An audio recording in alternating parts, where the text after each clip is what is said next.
बिस्मिल्लाहिर्रहमानिर्रहीम। सज्जनों ते मित्रों, पंजाबी साडी वो पहचान है जिन्हें साडे नाल जन्म लिया। मेरी उम्र के लोगों को इस बोली नाल मुहब्बत करना इंज ही दस्सिया गया जिवें मजहबी अलामतां ते फर्जां नाल।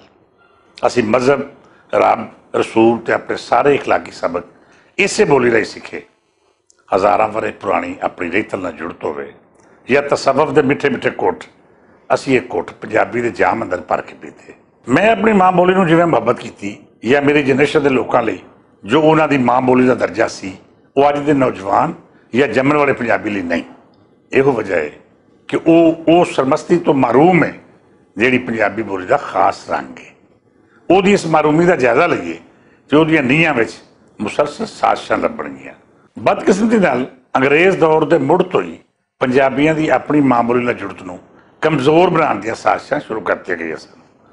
बेगानिया बोलियां नूं तरक्की की अलामत आखण तो लैके मजहबी कार खेडण तੀਕਰ हर वो साजिश की गई जिहदे नाल पंजाबी की जड़ वड्डी जा सके।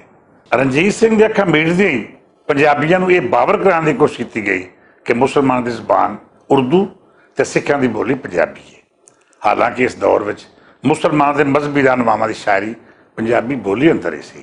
मैं समझदा हाँ कि अंग्रेज़ सरकार ने पंजाबियों में नफरत का जिहड़ा बीज बीजिया सी, वो महाराजा रंजीत सिंह के फलसफे की निंदिया करने वाले उन्हां सिखां ते मुसलमान की लड़ाइयां के माहौल में बूटा बनिया जिहड़े बोली या रहतल की थावें ताकत का असूल चाहते सन। महाराजा रंजीत सिंह होरां दे कुछ सिपा सलारां ते बादों आउण वाले सिख सरदारां दीयां कश्मीर के नाल नाल पख्तून इलाकों में होने वाली लड़ाइयां ने बलदी उत्ते तेल का काम किया।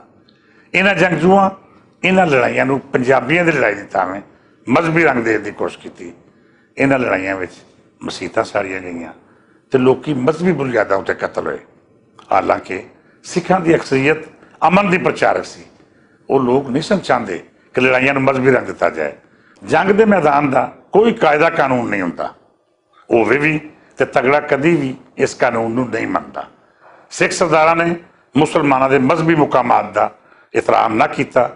पठान मुसलमानों नूं मसीतां अंदर कतल करने दी खबरां जब पंजाब के मुसलमानों तक अपड़ियां ते अजिही नफरत ने जन्म लिया जिन्हें पंजाबी कौम नूं मजहबी बुनियादां उत्ते वंड दिता। मैं समझदा हाँ कि इहदे विच आम सिख या मुसलमान का कोई कसूर नहीं सी। कसूर है सी तो उस ताकत के खुमार का जिहड़ा किसी मजहब या नजरिए की पहचान किए बगैर बंदे नूं अन्ना कर दिंदा है।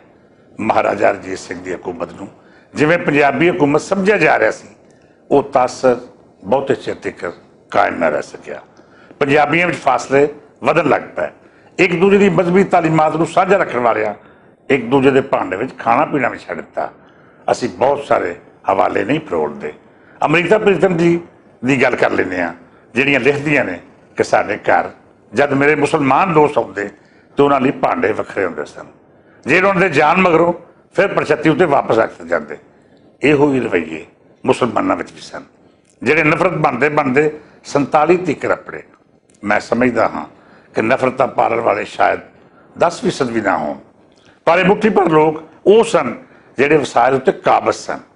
ये तबका इन्ना ताकतवर सी कि 90% लुकाई के विचारों उत्ते गालिब हो गया। फिर 47 की वंड का वेला आया तो साडे सिख पंजाबी लीडर मुसलमानों की बजाय हिंदुओं नाल रहन का फैसला किया। मैं ये दावा भी करना हाँ कि आम पंजाबी सिख दे ना ये विचार सन ते ना ही वो पंजाब के वंडण के हक में सी, पर लीडरां की चौधर की खाश ने पंजाब वंड दिता। काश सिख भरा इन्हां साजिशां समझदियां फैसला करते तो वो नफरतां जिहड़ियां पंजाबियों में पैदा की गई सन वो वेले के नाल नाल आपे ही मुक जांदियां। ना नानक वंडिया जाता तो ना फरीद के विचारों उत्ते किसी एक मजहब की अजारादारी होंदी। पंजाब एक हुंदा ते कभी भी पंजाबी बोली या रहतल लई ये नौबत ना आउंदी कि उन्होंने अपनी बका की जंग लड़नी पैंदी। बहरहाल 47 नूं जो होया सो होया। असीं मजहब दी बुनियादां उत्ते एक दूजे के घाटे भी लाए ते चुनियां भी दागदार कीतियां।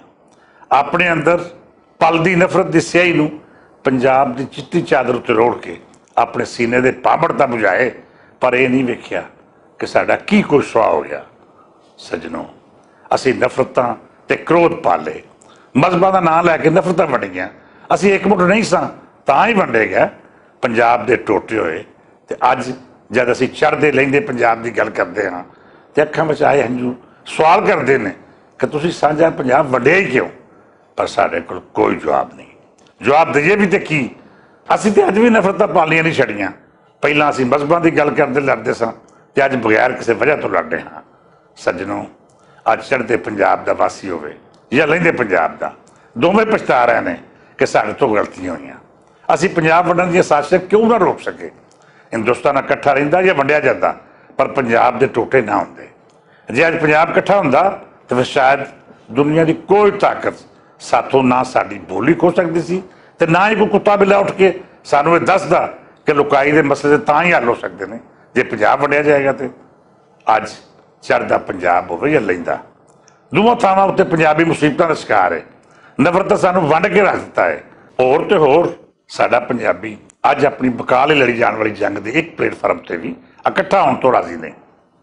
मैं लहिंदे पंजाब की गल करा तो अफसोस नाल कहना पैंदा है कि पंजाबी बोली की गल करने वाले एक दूजे तो इंज नाराज ने जिवें असीं माँ बोली की सेवा नहीं करनी बल्कि जमीनां बननियां ने।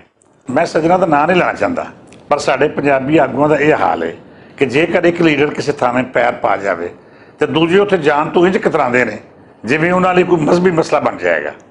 सोशल मीडिया राहीं एक दूजे नूं गाल मंदा करन तो लैके एक दूजे दीयां पंजाबी सेवा लई कीतीआं मुखलस कोशिशां दी निंदिया करन तक इंज लगदा है जिवें साडे बेलियां लई पंजाब सेवा दी थावें नफरतां वंडणियां कोई मुढ़ला फर्ज बणिया होया है।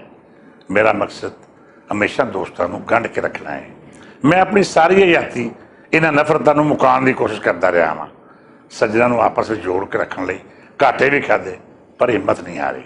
मेरे यार बेली चंगी तरह जानते हैं कि मैनूं कदी भी चौधर या लीडरी का चाह नहीं दिया। मैं तो काफले के पिछे एक सिपाही होके अगां वधण विच ही अपना मान समझदा हाँ। सज्जनों, फरवरी का महीना माँ बोली के जगत दिहाड़ मनाउण का सदा लैके आ रहा है। लोड़ तो इस गल की कि असीं सारे रल मिल के एकमुठ होके एक प्लेटफार्म उत्ते इस दिहाड़ नूं मनाईए।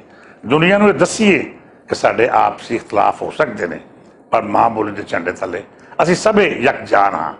नफरतां पाल के वक्-वक्ख हिस्सिਆਂ अंदर वंडे रह तो यकीन जानो असीं भी अपनी माँ बोली के कातलां अंदर शुमार किए जावांगे। मेरी कोशिश है कि एक बार फिर असीं सबे मित्रां नूं इकट्ठे करके इस तहरीक नूं 21 फरवरी तो नवे मुढ़े शुरू करके अपने हक्कां की गल पूरे जोरों शोर नाल करिए। सरकारां दे सामने खलो के दसीए कि असीं अपनी माँ बोली ते रहीतल दे तहफ़्फ़ुज़ लई किसी भी हद तक जा सकते हैं। सूबे की वंड रोकण तो लैके माँ बोली नूं निसाब का हिस्सा बनाउण तक असीं हर जंग एकमुठ होकर लड़ीए तां जे हाकमां उत्ते वाज़े हो सके कि पंजाबी वक्-वक्ख नहीं बल्कि एकमुठ ने। मैं सभी पंजाबी तंजीमां दे आगूआं नूं बेनती करदा हाँ कि 22 जनवरी दिन 1 बजे पंजाब हाउस अंदर गलबात जी इकट्ठी होईए। एक थां बह के गिले शिकवे पासे रख के दिलों नफरतां मुका के पंजाब सेवा ते माँ बोली नाल मुहब्बत नूं ईमान जान के एका करके अपनी हक्कां दी जंग लड़ीए। माँ बोली जगत दिहाड़ सने सब आम मौकों उत्ते साझी गल करिए, एकमुठ रवांगे ते पंजाब की राखी भी पूरी तरह कर सकांगे। नहीं तो आने वाले वेले विच तारीख सानू माँ बोली के दुश्मनों की कहानी का मकरू किरदार लिखेगी जिन्हें अपनी अनार उत्ते अजीज जानिया पर माँ बोली लई कुछ ना किया। सज्जनों, पंजाब हाउस तुहानूं उड़ीक लिया है। 22 जनवरी नूं रल के बहिए, गलबात करिए, अगे रब सच्चा आपे रावां सौखियां कर देगा। इस आस नाल इजाजत दिओ कि असीं पंजाब लई अपनी आनावां सने हर कुर्बानी देण नूं तैयार हाँ।